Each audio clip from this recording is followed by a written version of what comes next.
15-year-old was arrested, charged with murder, and dubbed the show and tell killer, a heartless murderer who showed this body to all of her friends.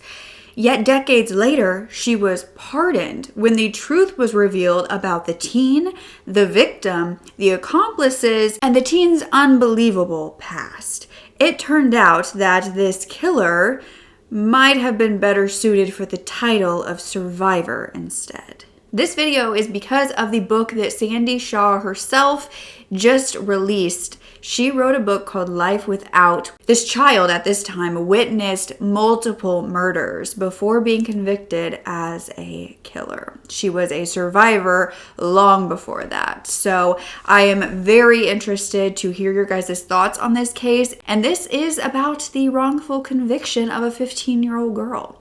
You guys know that we talk about child killers a lot on this channel. It's something that is able to happen. These children, especially more nowadays, it seems, are becoming able to commit these horrific crimes. It's not something that is so out of the realm of possibility. However, in this case, it appears as though they convicted this girl to life without parole when she was still a teen, and for no good reason. You are such a genuine gem. Thank you for clicking on my video. I am Brooke Makenna. I'm grateful that you are here. If you don't know, on this channel, we focus on the victims and the survivors over the killers and the monsters of the world. If you are passionate about that as well, we would love for you to subscribe, join our Genuine Gem community. And if you'd like to sign up for our newsletter, just go ahead and enter your email into the link below. I will not spam you. I will just be able to send you my videos for when YouTube sometimes forgets to send them out. But first, a quick word from our sponsor. While I love fall and the mystery that it brings, I am missing the summer sun, so I have been playing the Tiki Solitaire Tri-Peaks for the tropical islands on every level. Thank you to our sponsor, an island hopping adventure, not just your classic solitaire, and it's available on your phone, so you can dive into the adventure through the lush tropical islands, solving increasingly challenging solitaire anytime, anywhere. Tiki and his adorable pup, Poi, can guide you through 4,000 different levels, each set on a different tropical island. It's also quite the social game. You can either play by yourself to unwind, or you can join and create clubs to compete in the special club events, collaborate with teammates, and even get exclusive rewards. They have a great community, and I love playing it just before I go to bed. They also want me to let you guys in on a giveaway they are hosting right now. Tiki Solitaire Tri-Peaks is holding a giveaway for $30 $50 Amazon gift cards. So use the links in my description box to download the game and apply for the giveaway. Good luck! Now let's get back to the story. So it was 1986 when 15-year-old Sandy Shaw lived in Las Vegas. This would be the year that she was said to have turned into a teenage killer. A 21-year-old man named James Kelly, who went by Cotton, was found murdered. It was in October of 1986 when a vehicle was found abandoned at a local nursing home. The plates were run and it was found to have been registered in Alberta, Canada. This was traced to Cotton Kelly, his father, and then it was revealed that his son had been living in Las Vegas for about a year at this point. They could not locate James Kelly at this time, but then a body was found on Russell Street in Las Vegas in a remote, desolate area in the desert. He had 6 gunshot wounds to the head and the neck.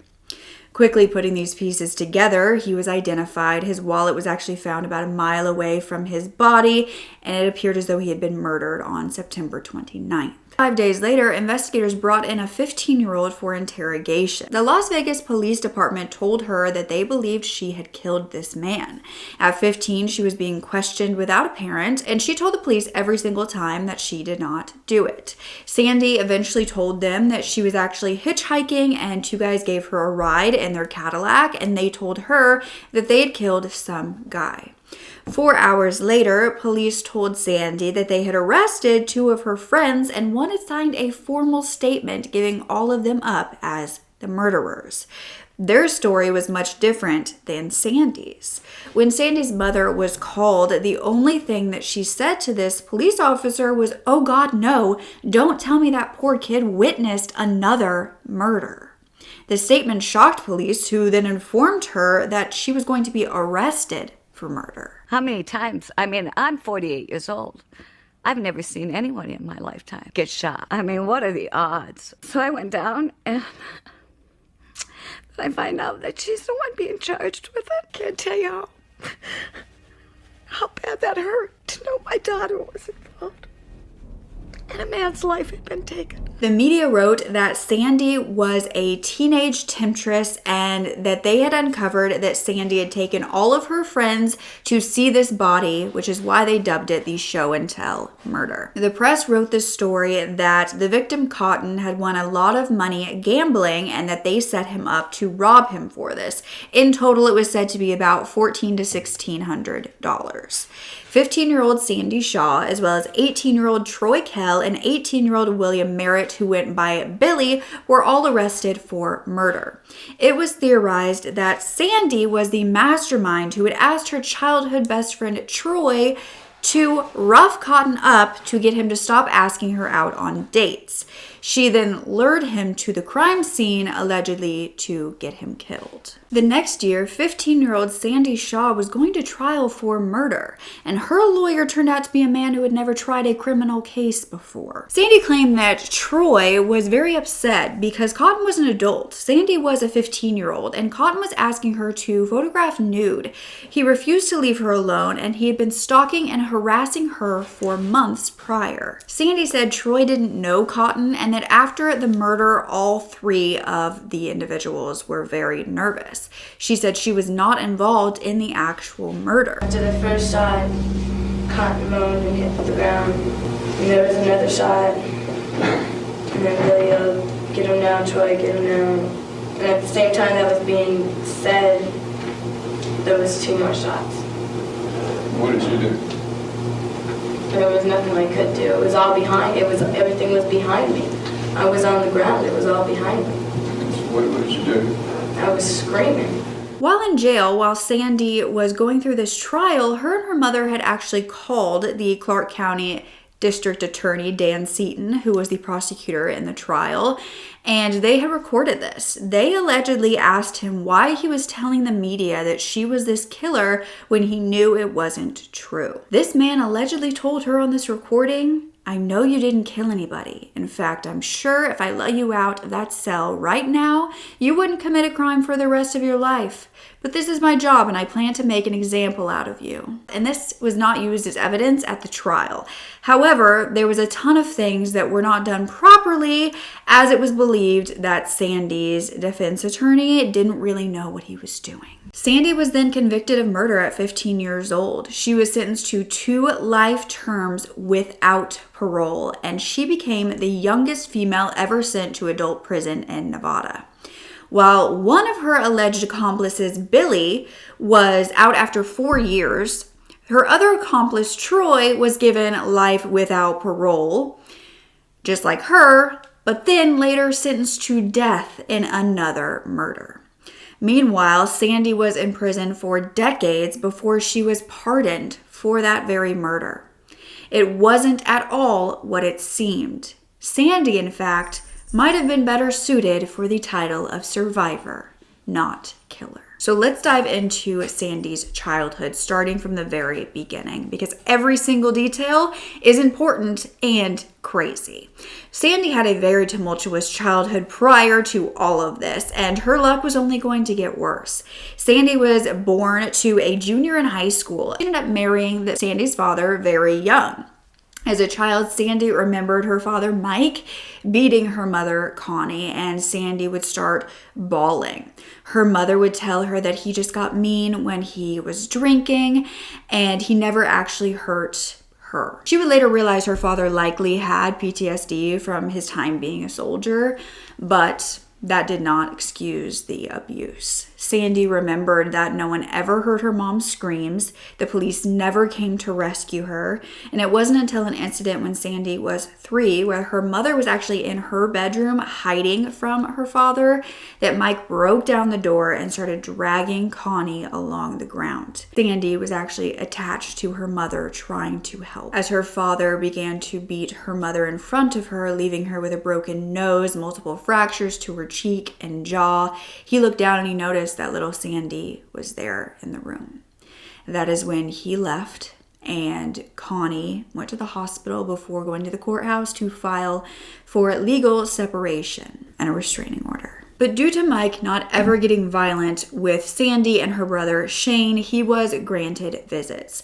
Sandy would say that she and her brother Shane weren't really scared of him, only what he did to their mother. So Connie and Mike continued to stay separated for the next 2 years while things kind of settled down for the whole family. This was until 1976 when Sandy was 5. She had gotten this rescue puppy named Angel and wanted to make this German Shepherd a birthday cake.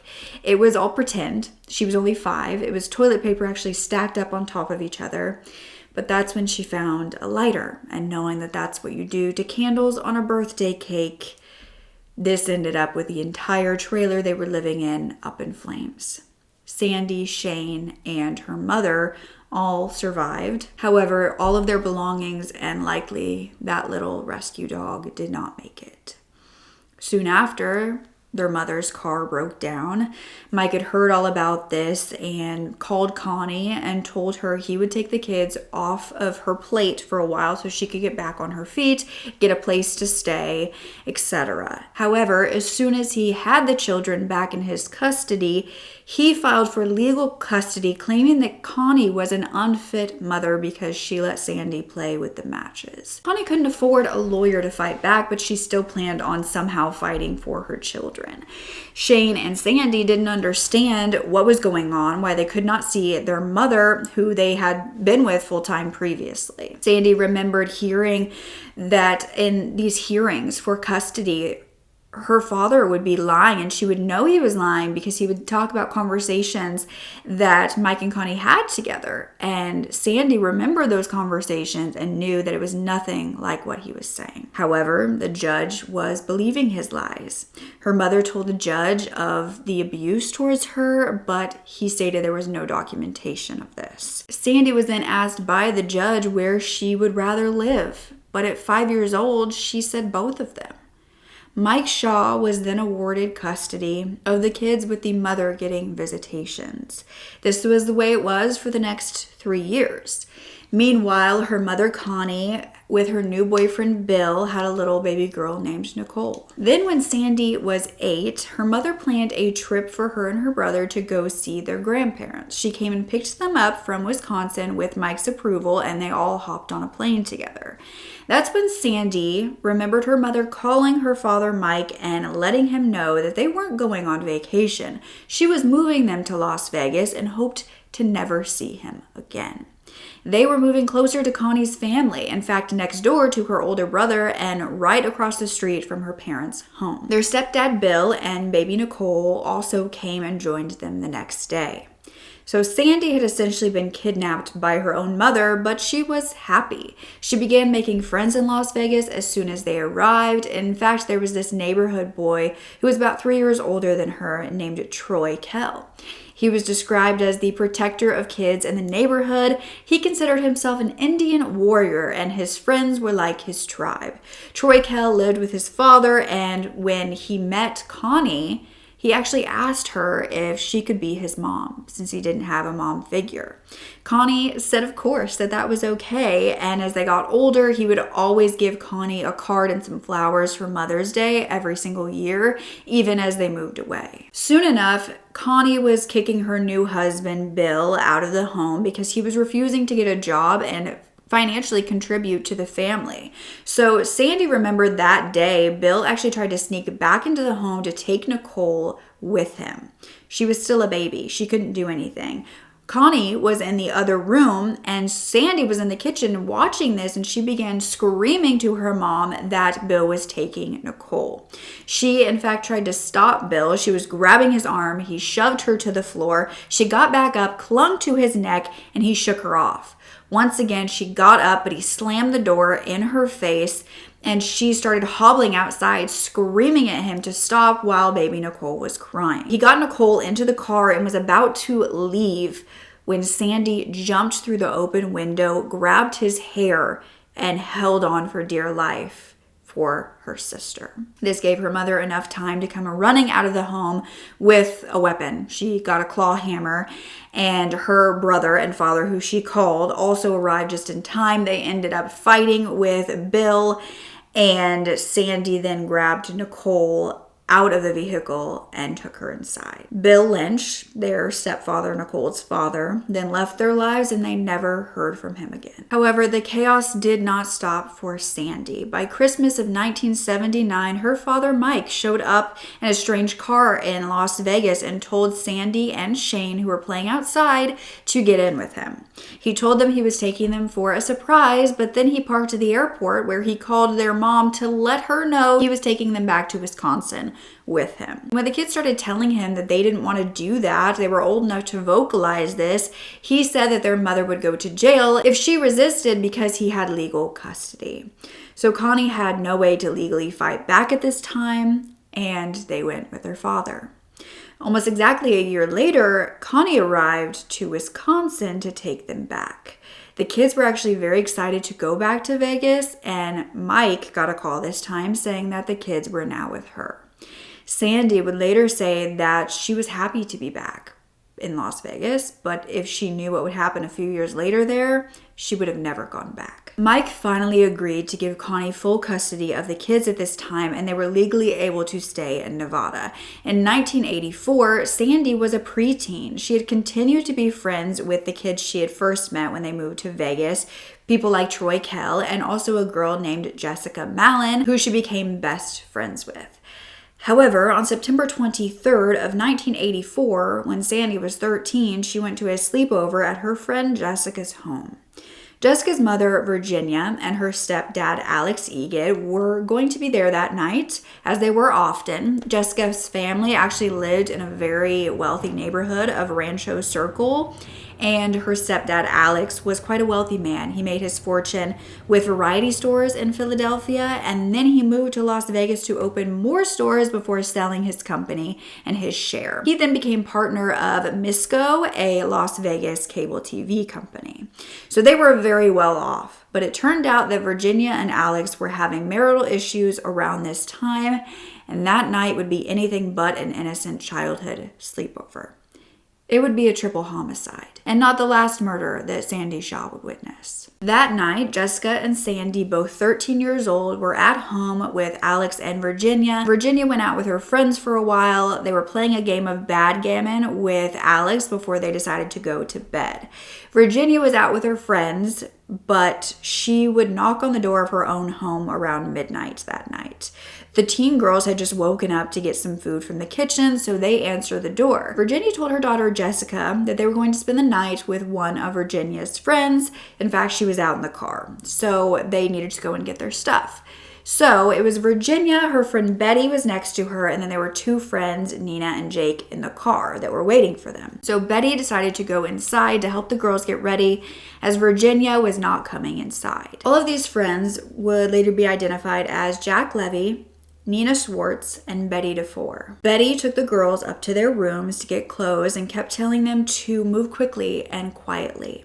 She said that Alex had showed up at their girls' night out while they were out that night and began yelling at Virginia. Betty was telling them all about this when all of a sudden they heard very heavy, quick-paced footsteps. It appeared someone was running across the house. Alex then appeared in the doorway with a gun. Before they knew what was happening, he fired at Betty's head as she fell dead, the blood and brain matter going all over these girls. He then pointed the gun at Jessica and Sandy as they screamed, and he looked a bit confused and then ran out of the room. The girls went to hide in the bathroom when they heard another gunshot, and then shortly after, another. They then heard tires on the pavement, and they hoped that Alex had left. They got out of the bathroom. They tried to go down the stairs. Sandy almost stepped on Jessica's mother, Virginia, as she laid dead. She had been shot between her eyes, which were still wide open. Sandy decided in that moment to reroute Jessica from seeing her murdered mother, and as they got outside, they saw a body in the driveway, motionless. They didn't know who this was. They feared it was Alex who was tricking them into coming out, so they went back inside to hide under the bed. They then heard somebody inside of the house, so they would be very, very quiet before calling 911 in whispers, telling the dispatcher that they couldn't talk or he might hear them. When the dispatcher asked if they had another way out of the home, they quietly made their way to the garage. By then, the police had arrived and had surrounded the home. The girls ran right into the arms of the officers, and they would later find that it wasn't just Betty and Virginia who had been murdered. There were 3 in total. Betty, Virginia, and their friend Jack Levy, who was in the car with Nina Schwartz.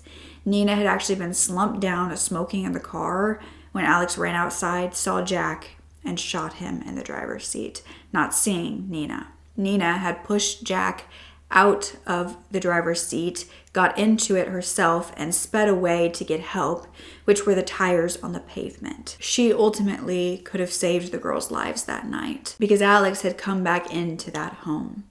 The girls were taken to the police station where they would learn that Alex had taken his life in the home before his capture. Investigators would find that Alex was legally drunk at the time of the murders. There was a briefcase in his Porsche with cash and a Hungarian passport. He was wearing a sweatsuit underneath his robe, and they believed he was planning a getaway that night. Only Nina and the 2 13-year-olds survived. They were asked to make statements while blood still covered their bodies. After hours of questioning, Sandy was picked up by her mother, Connie, but as soon as they started moving in the car, she crouched down on the floorboard and began to hyperventilate.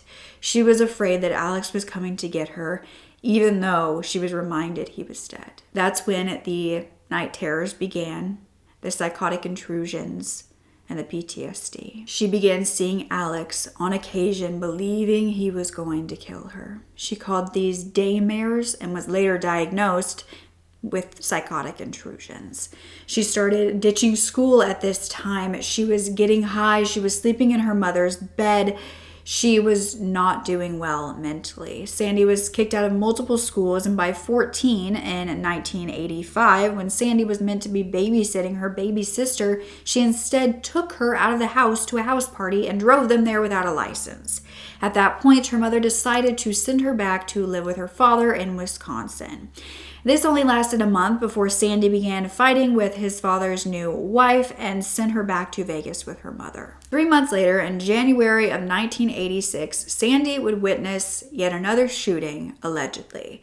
Before I go into this, I want to say I was not able to find any confirmation of this story. However, the story of the triple homicide prior is in all the news articles and was confirmed that Sandy was a survivor of that. However, this one I could not find any sort of confirmation, so I do want to throw that out there. However, this was a survivor story here, so that could be why this wasn't really documented in the news. But Sandy said that she was standing outside of school at Rancho High School waiting for her mom to pick her up when she noticed a girl named Yvette standing across the street with some other kids. She was also waiting for a ride, and she knew Yvette because she was a 16-year-old pregnant girl. Well, all of a sudden, a yellow Corvette sped up, stopped next to Yvette, and a young man hopped out of the car. Yvette started to run, and he shot her in the side of the head before speeding away. Sandy memorized the plate, ran to hold Yvette, and she also told somebody else to go call 911. She spoke to the police. She helped them find the alleged shooter, who ended up being Yvette's ex-boyfriend, Raymond Jones. Thankfully, Yvette and the baby survived. But for Sandy, all of the progress she had made with her mental health from the triple homicide began to regress. She was diagnosed with PTSD, and she said that she really detached herself from all of her emotions at this point. She didn't have a sense of life or death. It was all the same to her. Sandy was transferred to another school at this point, and that's when she would meet a Canadian tourist named James Cotton Kelly, who went by Cotton. Sandy had gone with a friend to the Speedway arcade, which was filled with teenagers. Her friend had been approached by Cotton, who was a stranger to them at the time, and he offered to buy the girls a beer if they would ride around with him and show him the sights. He said he was new to the area, he was in his 20s, and Sandy had this gut feeling that they should say no, but her friend really wanted to go. Cotton then pulled up right next to them and motioned them in.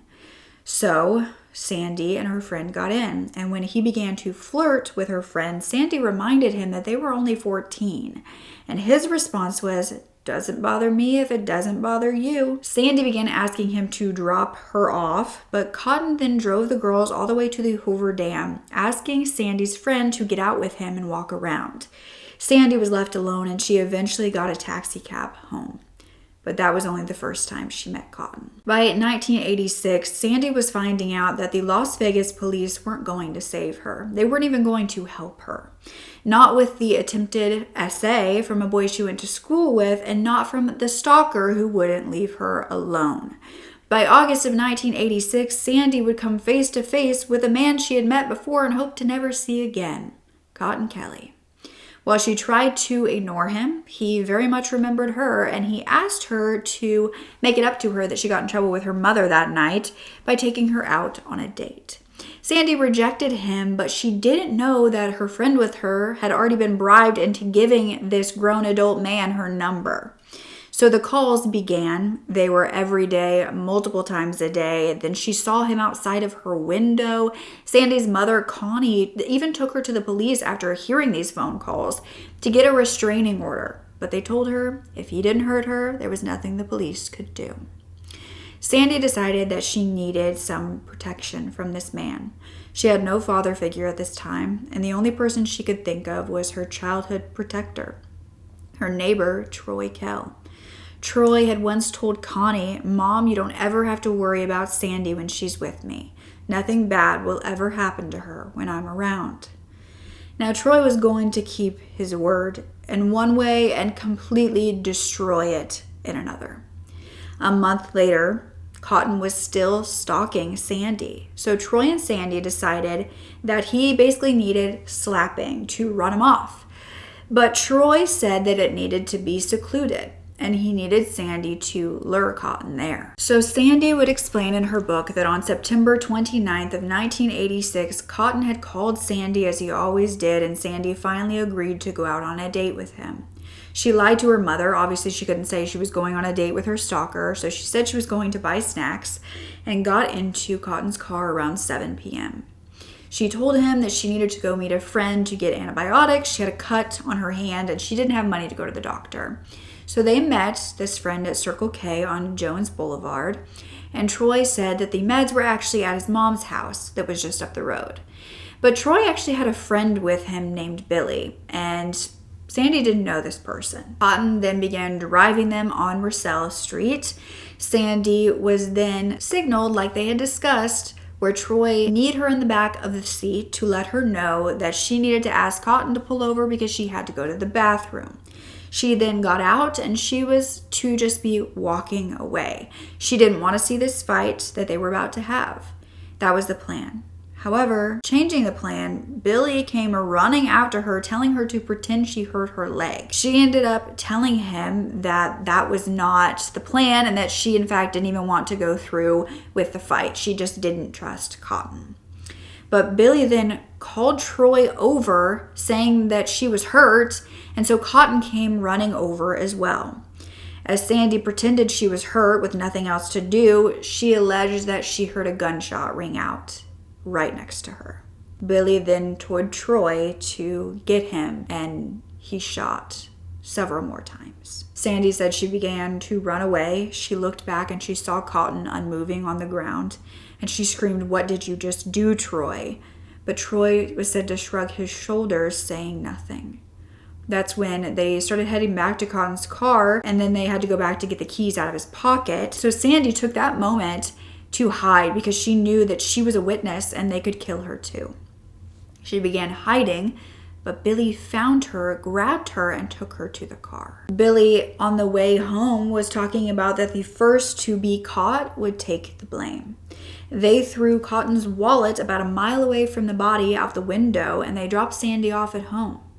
Later, Troy would call her to tell her that they dumped the car behind a nursing home, and then they walked back to Circle K to get his car. Now, this was a huge question in the case. Did Sandy take all of her friends back to see this corpse? Because that would really tell a lot about Sandy's behavior and possible psychological problems if she was bragging about this, showing her friends.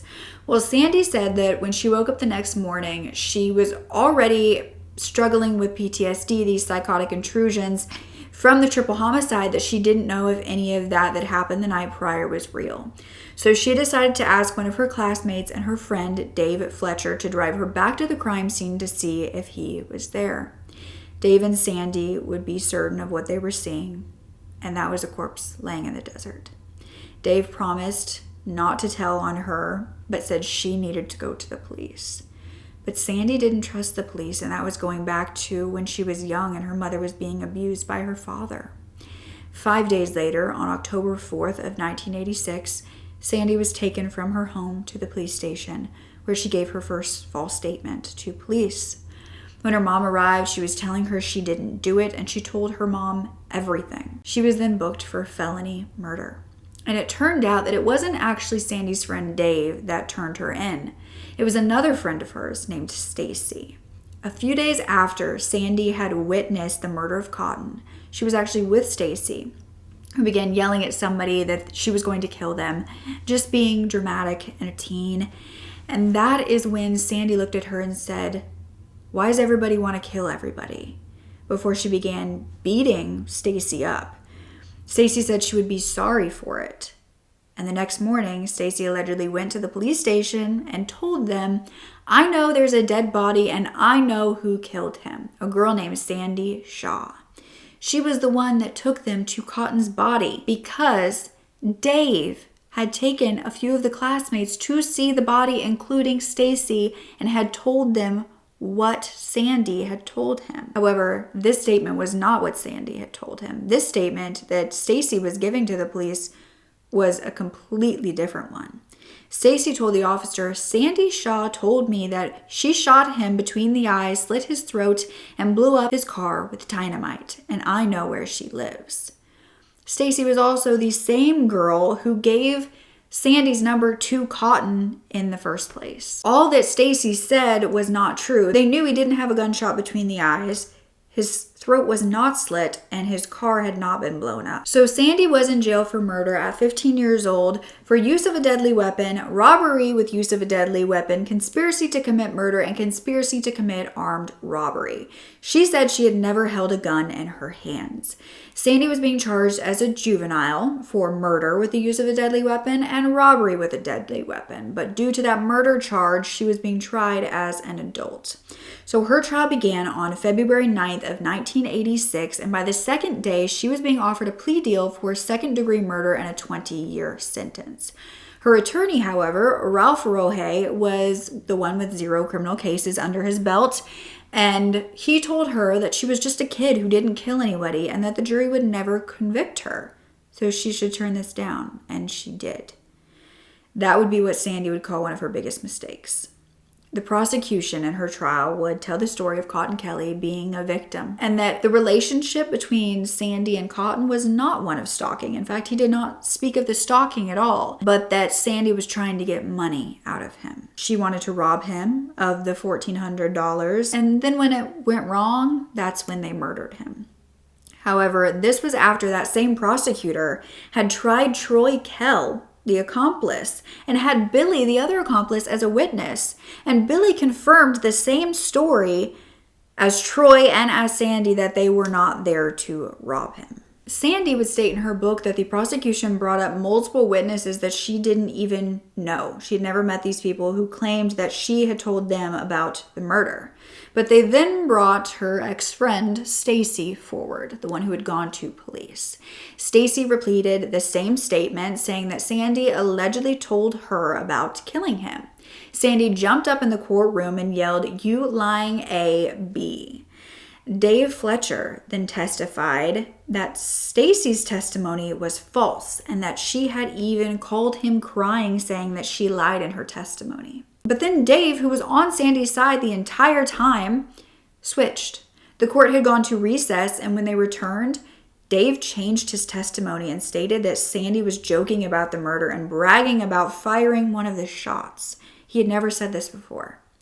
And then Jessica Mallon the best friend that was involved in the triple homicide, would testify. She was asked if she thought Sandy was capable of murder, and she said yes. Sandy then testified for herself, and she spoke about the stalking that Cotton was doing and going to the cops about it. She talked about the night of the triple murder when she was 13. She yelled at the prosecutor when he was trying to make her seem like a monster, and he took that and told the jury to pay close attention to the outbursts that came from a heartless, cold-blooded killer. So Sandy was found guilty of first-degree murder and use of a deadly weapon at the commission of a crime. She was sentenced to life without parole at 15 years old. Billy Merritt, the accomplice, received a plea deal for 10 years on the murder charge and 5 years on the weapon charges, served consecutively. All he had to do was testify against Troy Kell, which he did. He accepted this, and after 4 years, he was paroled and back out on the street again. Troy Kell pleaded not guilty and received life without, just like Sandy.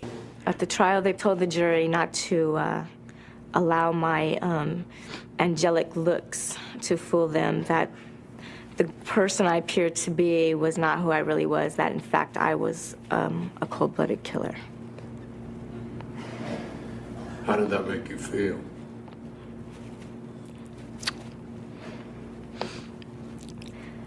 At the time, I really didn't feel anything. Through that whole time of my life, I really didn't feel nothing. The night after Cotton was shot, the next morning, I had gotten up to go to school. I didn't know if this had happened to me or was I just thinking this happened to me. I wasn't really sure. And so I went back to the scene of the crime, and I seen it from the side of the road.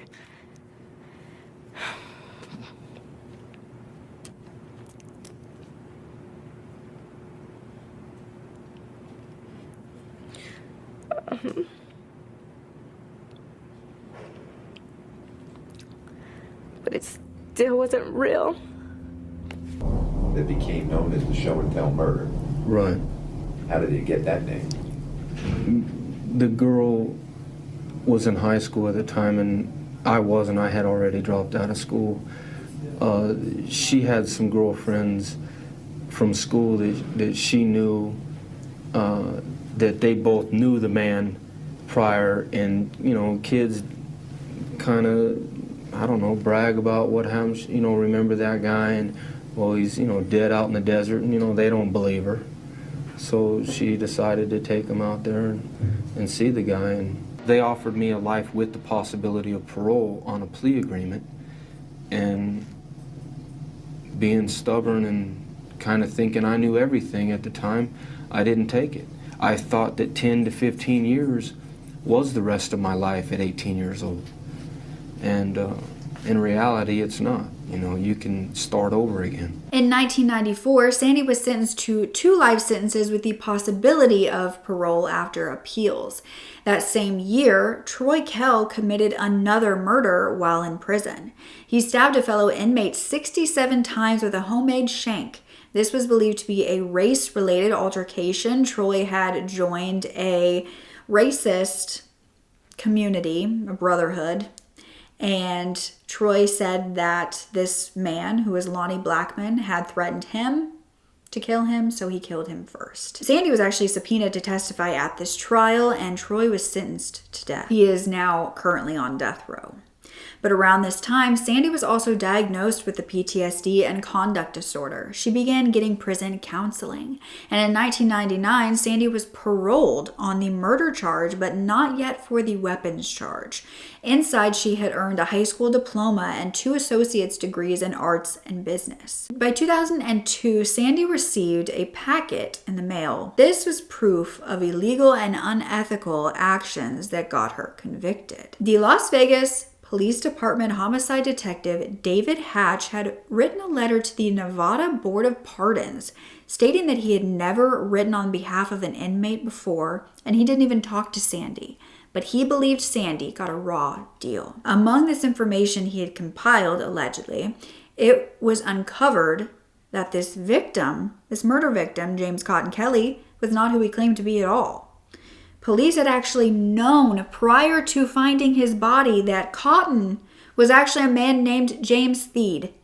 And both he and his parents and his uncle were all under investigation by the Royal Canadian Mounted Police for drug smuggling and money laundering. James Thede, or James Cotton Kelly, had gone to Las Vegas to get out of trouble and continue that business in Vegas. So Sandy read all this, and she knew, and everybody who read it knew, that this changed everything with the prosecutor's description of the victim during the trial, trying to paint him as a true victim of all of this and minimize the stalking and harassment that he was doing, even though he was the 21-year-old adult and Sandy was 15 years old.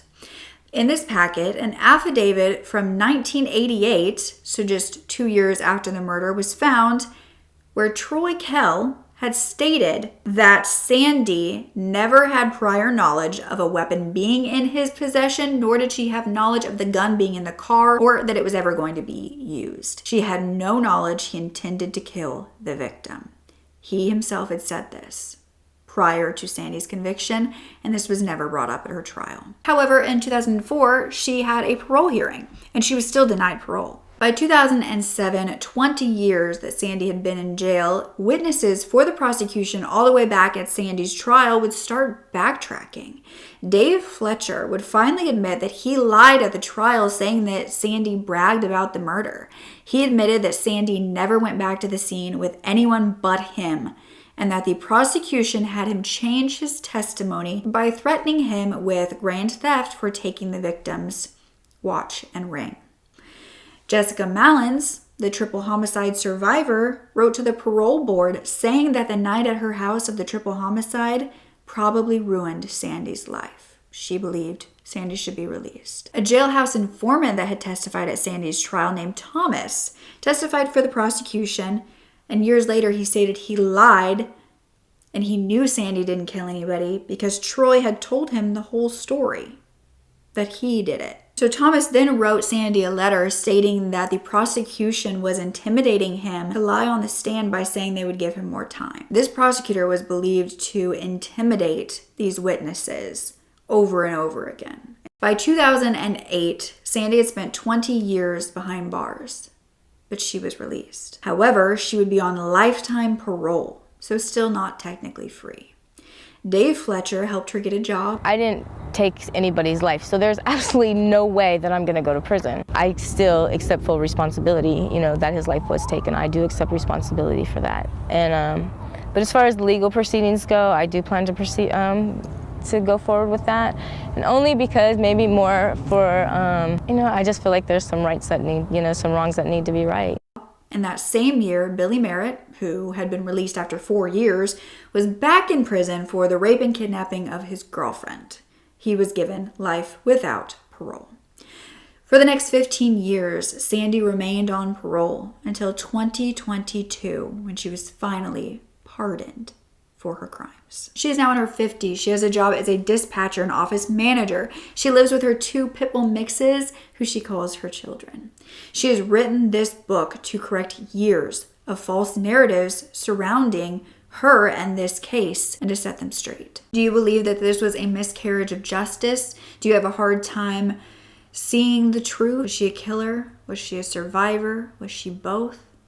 That's what a lot of people wanted to know. And with the amount of witnesses for the prosecution that have since come forward recanting their statements and saying that they were intimidated into making these statements against Sandy, this poor 15-year-old witnessed this murder, and she had witnessed so many other murders as well as being involved in kidnappings, and she had 20 years of her life taken away. But I do love that she has willingly put herself back out in the spotlight to tell her story and to let people know what happened and the little mishaps through her life, the mistakes that she made, but also the horrific things that happened to her and the mistakes that were made in the criminal justice system that aided in her wrongful conviction and keeping her imprisoned for far longer than she should have been when Billy was out in a couple of years. There's no taking back the horror that she has gone through, the trauma that she has experienced. I feel like we should just let her know we see her strength. We are angry for her, and her story does deserve to be told. So thank you so much for listening, and don't forget to download Tiki Solitaire Tri-Peaks and enter that giveaway down below. Don't forget to speak up. Your voice is powerful enough, and I love you to absolute pieces. Okay, bye.